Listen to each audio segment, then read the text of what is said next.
কাদা ছোড়াছুড়ি বন্ধ করে, তর্ক বিতর্ক বন্ধ করে সবাই ঐক্যবদ্ধ থাকুন। বিএনপি হচ্ছে সেই দল যারা এই দেশের স্বাধীনতা সার্বভৌমত্বকে রক্ষা করেছে, অতীতে এখনো করবে ইনশাআল্লাহ। এই দেশের স্বাধীনতা তো নিয়ে এসেছে বিএনপির প্রতিষ্ঠাতা শহীদ প্রেসিডেন্ট জিয়া রহমান। এই সরকার অন্তর্বর্তীকালীন সরকার এবং ছাত্র জনতার বিপ্লবের মধ্যে দিয়ে আসা একটি সরকার। প্রায় 2000 ছাত্র জনতার রক্তের উপর দিয়ে এই সরকার গঠিত হয়েছে। আমাদের প্রত্যেকের যে আশা, যে প্রত্যাশা, এই সরকার জনগণের সে আশা পূরণ করবে। মেজর জেনারেল থেকে শুরু করে লেফটেন্যান্ট পর্যন্ত তাদের পরিবার পরিজন কাউকে তারা বাদ রাখেনি। এই যে একটা ভয়াবহ হত্যাকাণ্ড, আমার প্রশ্নটা ওই জায়গায় যে সেদিন যিনি রাষ্ট্রের দায়িত্ব ছিলেন, যিনি সেদিন এই রাষ্ট্রের নিরাপত্তার দায়িত্বে ছিলেন, শেখ হাসিনা, তিনি সেদিন কি ভূমিকা পালন করেছেন?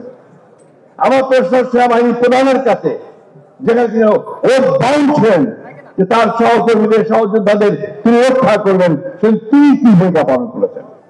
আমরা আবার বিশ্ব লক্ষ্য করলাম যে নাটক চলছে। ওই সুগন্ধায় বসে আর আপনার ছেড়াগঞ্জ থেকে ভালো ভালো খাওয়া নিয়ে গিয়ে যারা বিদ্রোহ করলো, যারা হত্যা করলো, তাদের নেতাদেরকে বসিয়ে খাওয়া দাওয়া করানো হলো। আমরা কি বলবো, কি বুঝবো, কি বুঝবে মানুষ?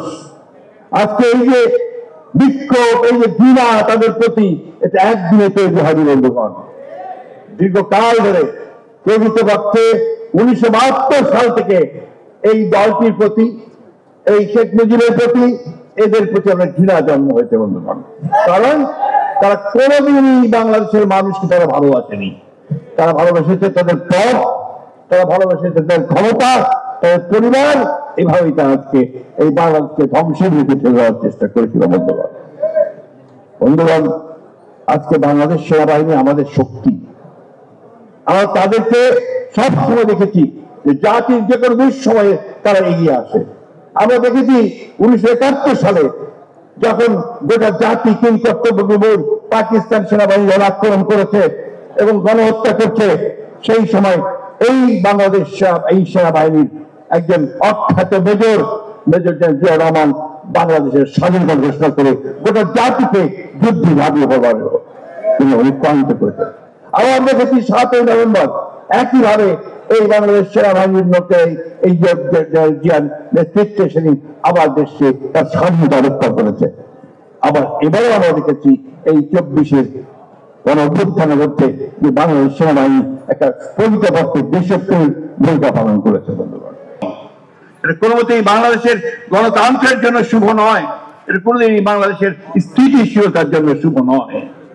আজকে আমি অনুরোধ করব আমাদের বাংলাদেশ জাতীয়তাবাদী দলের রাজনীতি যারা বিশ্বাস করেন, যারা শহীদ জিয়া আদর্শে বিশ্বাস করেন, যারা দেশনেত্রী বেগম খালেদা জিয়ার আদর্শে বিশ্বাস করেন, তারেক রহমানের নেতৃত্বে বিশ্বাস করেন, আপনারা ধৈর্য ধরবেন, আপনারা সবাই ঐক্যবদ্ধ থাকবেন। এবং সেই সঙ্গে সমগ্র দেশের মানুষকে আহ্বান জানাতে চাই যে আজকে এই কাদা ছোড়াছুড়ি বন্ধ করে, তর্ক বিতর্ক বন্ধ করে সবাই ঐক্যবদ্ধ থাকুন, যাতে ঐক্যবদ্ধ থাকার মধ্য দিয়ে আমরা একটা গণতান্ত্রিক জায়গায় পৌঁছতে পারি। বিএনপি হচ্ছে সেই দল যারা এই দেশের স্বাধীনতা সার্বভৌমত্বকে রক্ষা করেছে, অতীতে এখনো করবে ইনশাআল্লাহ। এই দেশের স্বাধীনতা তো নিয়ে এসেছে বিএনপির প্রতিষ্ঠাতা শহীদ প্রেসিডেন্ট জিয়া রহমান। গণতন্ত্রের সূচনা করেছেন শহীদ প্রেসিডেন্ট জিয়া রহমান। দেশনেত্রী বেগম খালেদা জিয়া দীর্ঘ 9 বছর সংগ্রাম করেছেন এই গণতন্ত্রের জন্য, আর নির্বাসিত হয়ে তারেক রহমান সাহেব আজকে সেই গণতন্ত্রের জন্য সংগ্রাম করেছেন। রেমিটেন্স যোদ্ধাদের ঢাকায় বিশেষ ছাড়ে রেডি ফ্ল্যাট দিচ্ছে শতভাগ বিশ্বস্ত ও নির্ভরযোগ্য প্রতিষ্ঠান প্রবাসীর সিটি।